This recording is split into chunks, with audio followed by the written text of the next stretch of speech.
Ces initiatives de restauration qui sont menées dans cette zone de la plaine de la Ruzizi, ce sont des initiatives qui viennent encourager d'abord la restauration de la zone, mais aussi le pouvoir économique de la population.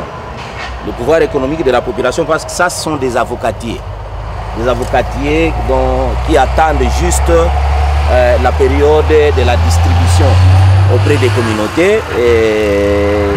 Et en distribuant auprès des communautés, ce sont des plantules déjà presque en âge d'être replantées. Donc, ce qui attendent, ce n'est que la saison culturelle. Bien entendu que nous connaissons des perturbations de saison.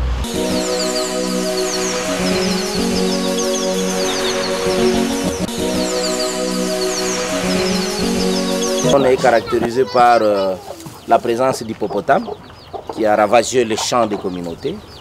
Nous avons utilisé une stratégie de planter les fourrages avec une coopérative locale des éleveurs. Et après les avoir dotés des chèvres caprins, ça c'est juste un seul bénéficiaire que nous avons trouvé à cette heure, parce que les autres sont au champ.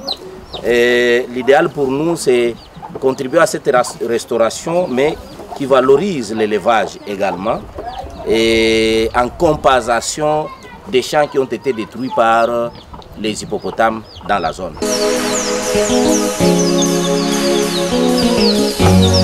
Nous sommes juste venus montrer la valeur de cet écosystème du bassin de la Ruzizi. Comment cet écosystème de la Ruzizi porte une biodiversité rare.